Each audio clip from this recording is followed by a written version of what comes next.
안녕하세요, 유진쌤입니다. 오늘은 학점은행제를 이용해서 학위를 취득하려는 분들이 무조건 알고 시작하셔야 하는 내용들만 정리해서 말씀을 드리려고 합니다. 직장에서의 연봉 협상 및 승진, 혹은 이직을 하려고 하시는 분들, 아니면 대학 편입을 준비할 때 필요한 지원 자격을 갖추려고 하시는 분들 등 학위를 필요로 하는 분들이 정말 많은데요. 학점은행제만큼이나 쉽게 학위를 딸 수 있는 제도가 또 없다 보니 이런 과정을 진행하시려는 분들의 문의가 점점 많아지고 있는 것 같습니다. 그럼 바로 본론으로 들어가서 이런 학위를 취득하실 때 무조건 알아야 하는 점 3가지를 알려드리도록 할게요. 첫 번째 주의사항은 현재 보유하고 있는 학점을 정확히 파악하자입니다. 학점은행제를 조금 알아보신 분들은 아시겠지만 학점은행제에서 학점을 이수할 수 있는 방법이 온라인 수업, 학점인정 자격증 취득, 독학사 시험, 전적대학점 활용 이렇게 4가지가 있어요. 그런데 예전에 내가 취득했던 자격증이 있다면, 아니면 예전에 자퇴했거나 졸업한 대학교가 있다면 이 부분에 대해서는 상담을 진행하고 있는 플래너분한테 바로 말씀해 주셔야 합니다. 보통 저 같은 경우에는 첫 상담을 진행할 때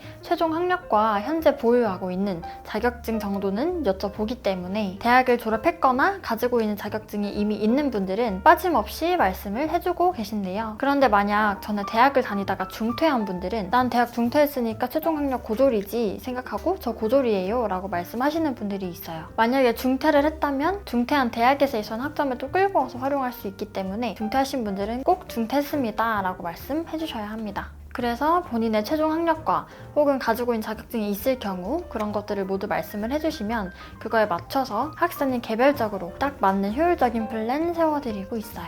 두 번째 주의사항은 이 전공은 학위 취득이 가능한지 확인하자입니다. 너무 생뚱맞은 말이라 느끼실 수 있는데 학점은행제 홈페이지에서 확인해 보시면 이렇게 다양한 전공이 있는 걸 확인할 수 있습니다. 학점은행제는 온라인으로 학위를 딸 수 있는 곳이라고 딱 막연히 생각하시는 분들 중에서 이 모든 과정을 온라인으로 진행할 수 있다 생각하시는 분들이 계신데 아닙니다. 오프라인 교육원으로 나가서 수업을 들어야 하는 경우도 있고 심지어는 무조건 들어야 하는 전공 필수 과목이 개설되지 않은 전공이 있을 수도 있습니다. 그렇기 때문에 내가 원하는 전공이 있다고 해도 바로 시작해버리는 게 아니라 이 전공으로 진행하게 되면 학위 취득 과정에서 꼭 필요한 전공 필수 학점은 온라인으로 진행이 가능한지, 그리고 학점인정 자격증 취득하면 이 전공 필수 학점을 대체할 수 있거든요. 그래서 만약에 전공 필수 학점이 열려있지 않다면 이걸 대체할 수 있는 자격증은 또 있는지 이런 것들은 꼼꼼하게 확인을 해주셔야 합니다. 근데 이런 것들을 사실 공부만 하려는 학습자님들 입장에서는 어떻게 어디에서 확인을 해야 되는지 막막하기 때문에 플래너의 도움을 받으시는데 이 부분 역시 마찬가지로 댓글에서 보실 수 있는 연락처 통해 문의 주시면 확인해드리도록 할 테니까 편하게 연락주세요.